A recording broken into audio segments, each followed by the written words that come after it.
story, I'm not with Anonymous, but I just happen to be giving them a tour. And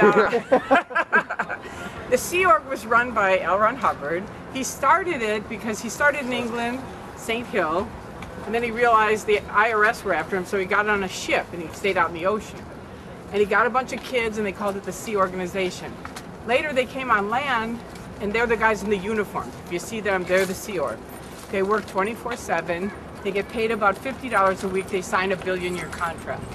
That's who they are. And if you're a young person, my recommendation is do not join the Sea Org. That's good advice. Don't join the Sea Org. Here, let me get my thing, my SP pin. Oh, cool. Just in case, Scientology. You're gonna get in trouble. Dun, dun, dun. Dun, dun, dun. Once a long time ago, I was here, we were picketing, and Katie was down here, and they had seen us when we were walking by. But I don't know if you know Rod Fletcher used to hang out like one of their like Woodgard and whatnot. Right. He came on IRC and was like, "Hey, I just saw Katie in LA," like minutes after we had arrived here. Right. I'm wondering where they would have seen him from. I think it was the street on the other side of L. Ron Hubbard Way as we're walking up that street. What's that door say down there? Yeah. On like the west side. I doubt it. It's a secret base. Is that like international expansion of interest? All their base are belong to us. Oh, I don't know what that is. Here we go. Get the Scientology. Something can be done about it. I want to know. We got a biker. I'm wondering where's their office? Oh wait, no, he's gone. Disappeared with his magic. You know, at the 8th job. Who's gonna cut us off? What do you I'm wondering top. where this person would have. Oh. Somebody saw. Well, Alright, so Sunset, and there's not really any parking.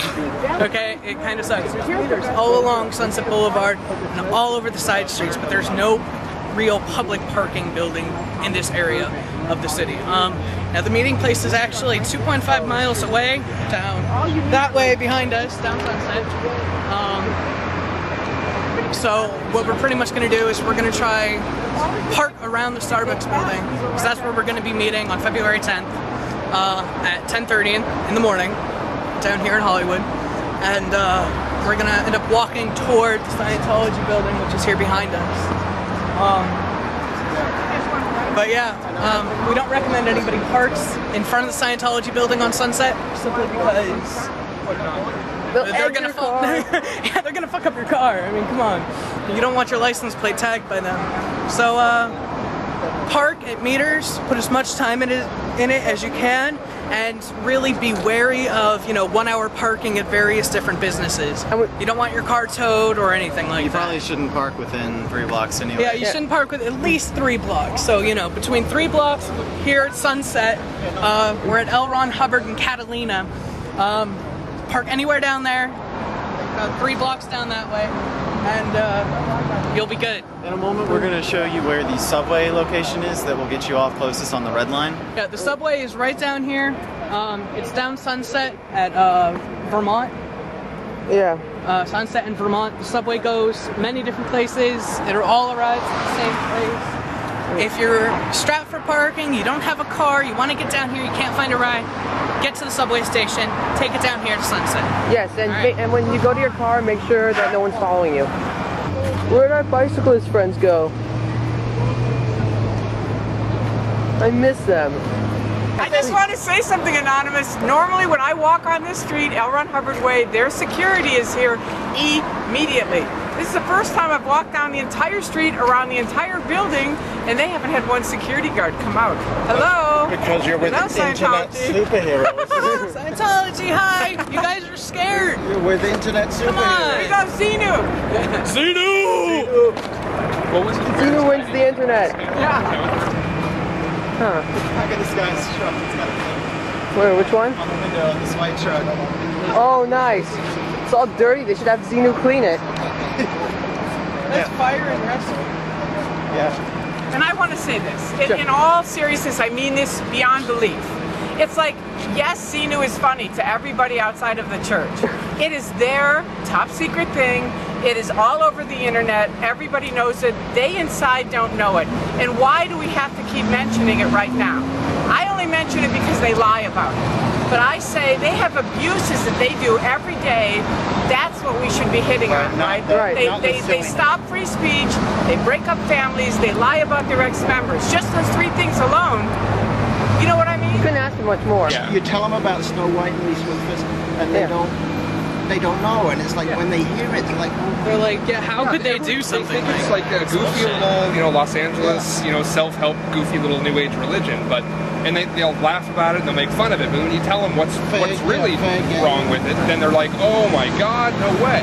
I was wondering if it had anything to do with their tax-exempt status, which we're going to push to, try and get removed. I know that. I mean, I've been promoting that forever to get. That's a big thing to go after. Yeah. Well, that's happening now. The next, Right. But isn't Operation Snow White tied in? No.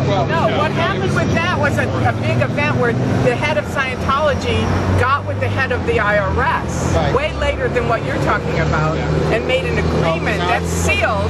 We only have half of the agreement.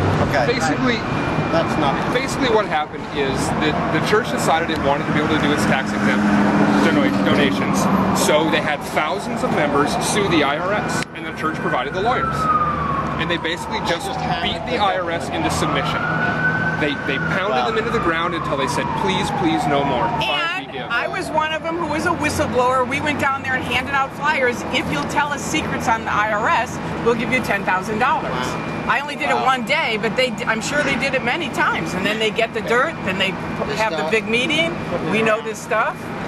And I have no doubt that the IRS regrets. Oh, hell yeah. But it's hard for them to change course now. I think the IRS are more powerful than Anonymous in the fear factor. Well, I mean, it gives you a moment of pause to think about an institution like the IRS, and you can have a scrappy little cult go and take them on and win. Yeah. Because these guys don't give up. They have really expensive lawyers, and they're willing to spend all the money it takes to win. But they haven't. Or get their objective, which sometimes isn't winning. Sometimes it's just to beat you into submission and harass the shit out of you until you're ready to quit. But that's why I say deal with legal, deal with truth. Because those things they can't deal with. Scientology cannot handle the truth. Okay, they can't.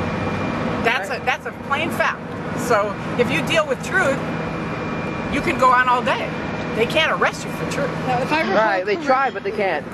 Now, if I recall correctly, all of the proceeds that are given to the church from the books, not only is it tax exempt, all of the money, but also don't they get a commission? Well, some of the people who sell it, people who sell the books, they call them FSMs, they're field staff members, and they get a commission. So on top of them not having any taxes on that money, they're also getting the money back. Yeah. Well, FSMs are like car salesmen for Scientology services, right? They get a commission on what they sell. So they try to sell as much as they can to make as much money as they can. Don't they get commission on the recruits after recruits start spending money?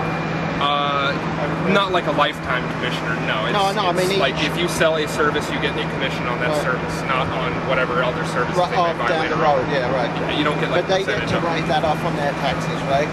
Their fixed donation, yes. But they're ministers. Yeah. And the other thing I want to say is that a lot of these people, the vast majority of Scientology, are very nice people. Most of the abuses that people from Anonymous are getting aware of, the critics are certainly aware of, they're not familiar with, okay?